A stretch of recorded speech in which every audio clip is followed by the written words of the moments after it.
Justin Jefferson, he did ink a gigantic deal. He could get a Southwest jet. I'll tell you that name, Jefferson. One of the best to do it, in my opinion, the best to do it when he's healthy. I think the stats and the accolades back that up the past few years. He gets a 4-year, $140 million, that's new money average, of $35 million per year. That's the highest non-quarterback average annual value, AAV, as they like to say, in NFL history. He gets $110 million total in guarantees, almost $89 million at signing. This was assumed or presumed to take, to happen at some point this offseason. Minnesota obviously feels very highly about Justin Jefferson, allowing Kirk Cousins, Danielle Hunter leaving free agency, and draft their replacements as compared to Justin Jefferson, where, yeah, maybe there were some calls, maybe there was speculation about them trading up, but at the end of the day, they get the deal done, LaVar. This is one to me that where when you hear about a guy resetting the market for a position, oftentimes you end up saying, yeah, they're a really good player, but it's just their time.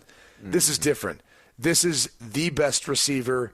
It makes a lot of sense as to why he would be resetting the market. It's very justified.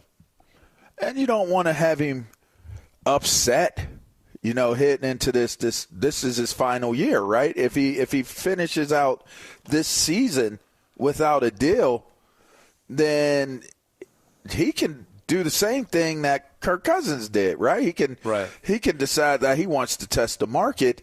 And believe you me, if they were going to keep him in Minnesota at that point, it was going to cost way, way more, perceivably. Now, for Justin Jefferson, the reason why I think it's pretty smart and pretty advantageous, I mentioned this before. If I'm him, and I had a little bit of issues with my hamstring and stuff like this past season, I don't want to take any chances, and I want to try to get my money now because I have no idea how it's going to play out with my quarterback situation. So I'm going to leverage that right now so I don't have to go back to the table and try to demand a top contract after maybe not having the best of seasons for one, and then two, the year before, kind of dealing with not being there for all the games and being as productive as I could have been. And so now you put 2 years back to back.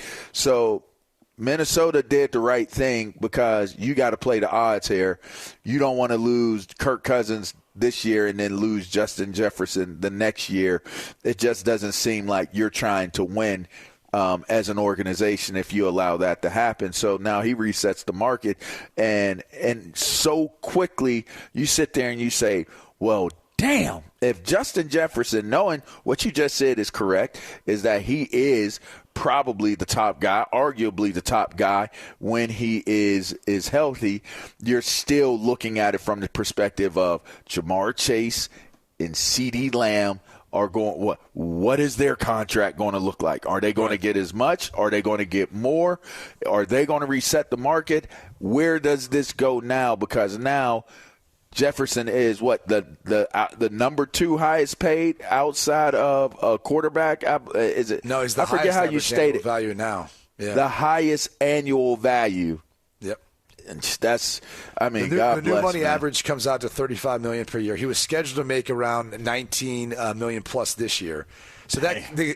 So just so folks out there understand, and not this matters a bunch, but this is typically what agents do to make themselves look good and peacock around and pound their chest. They typically release to the media the new money average. So in essence, the deal is 4 years, $140 million. New money. That doesn't include the 19.7 or so that was in the final year of his deal that's averaged into it, which then brings down that value. So it's not quite as high. And that's typically how agents report it. They want to make themselves look good. They want their player to think that they did the best job that anyone's ever done for a non-quarterback, even though that's typically not usually how this goes. But I digress. You brought up the point of Jamar Chase, CeeDee Lamb. That's kind of where the conversation pivots. Because if you look at the accolades, I think CeeDee Lamb is closest based on his accomplishments, what he's done. He's got more receiving touchdowns at this point. I don't think he has as many All-Pros and doesn't have quite as many yards. But he is also a player that's been ascending. Every single year he's gotten better, better, and better. Similar with Justin Jefferson, for that matter. So CeeDee Lamb, to me, would be the next one that would be up for it if someone's going to surpass it. But they haven't figured out an extension for Dak Prescott. It doesn't seem like they're going to. Micah Parsons hasn't been going to voluntary OTAs, and he wants a new deal, even though he has 2 years left on his deal. But if you're the Dallas Cowboys, you only have yourself to blame, because every single player that has 2 years left on their deal and they've proven to be one of the best in the league, they're going to come knocking at the door. You already did it with Zeke Elliott. You set the precedent. And that's what we talk about oftentimes in the NFL and really in business is once you set the precedent, every agent, every player after that point is going to get the same thing. They should get the same treatment. So that's what makes this more difficult for CeeDee Lamb. And then for Jamar Chase, you signed Burrow last year to a huge deal. You've got Higgins under the franchise tag, Higgins. Mm-hmm. He's under the franchise tag. So that leaves Jamar Chase, another guy with 2 years left on his deal because they've picked up the fifth-year option, as a potential player to get that extension.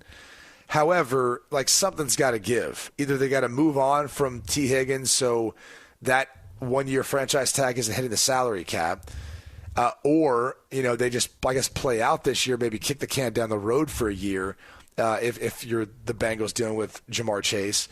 But it is a little bit cheaper if they can get it done now as opposed to waiting another year from now. The question just comes, how much are they willing to sign in a signing bonus, in total guarantees?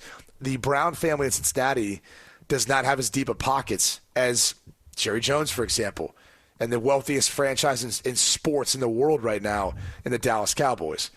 So it's harder for them to be able to shell out the cash that they need to shell out in a signing bonus and in guarantees, because those monies, as soon as you guarantee, as soon as you sign them to that contract, whatever's in guarantees has to be put in escrow from the ownership side. It's hard to do if you're an ownership that doesn't have deep pockets. So that's what complicates the Jamar Chase effort to surpass what would be, the biggest non-quarterback contract in NFL history for Justin Jefferson. But and you know who ain't going to want to hear that? You know who's not going to want to hear it? Who? The players. You have to put it all in escrow, huh? Okay, F you, pay me. Oh, so you mean that, yeah, F you, pay me. No, there are no ifs, ands, buts about it, qualifiers, this, that, and the other. These dudes that are playing at that elite level are coming for the contracts that they want, or are they going to go somewhere else? They're going to go somewhere else. And I wonder, how does that all play out? These guys are going to have what are these franchises going to have to do? They're going to have to exercise franchise tags. How does this all play out? You're going to have some disgruntled players, because it just seemingly, everything that you just mentioned, it just seems like some of these franchises are not going to be able to satisfy what the player is going to ask for. Like you said, it can be done. Are they going to be willing to make the concessions and concede what it is that they're going to have to do in order to make some of these contracts, make them come through? Because they don't have to accept the contract offer if it's put out there. You could put it out there and say, hey, we offered the guy a really, really fair deal, and he denied it. He didn't want to do it, So there's a lot of factors that could play into how all of this plays out. Everybody has to want to play ball. Both sides got to want to make a deal happen in order for it to happen. But it's interesting because the question will continue to persist in terms of, is there a bubble on NFL contracts? Right. And when does it pop? I don't know that it will pop as long as the salary cap continues to keep increasing in value, and as long as Roger Goodell and the NFL keep finding ways of generating revenue. It's hard to think it's going to pop. And so the only thing that ultimately kills the golden goose would be a work stoppage. I mean, if you look at it this way, it would be a work stoppage. And with the way players are being compensated now, I don't see that coming anytime soon. Because the guys who are at the top that typically lead, that are the stars of the league, they're not willing to pass up the opportunity to make a ton of money. And the guys who are on the other bottom end of the league, the lower, economic earners, those guys need the money.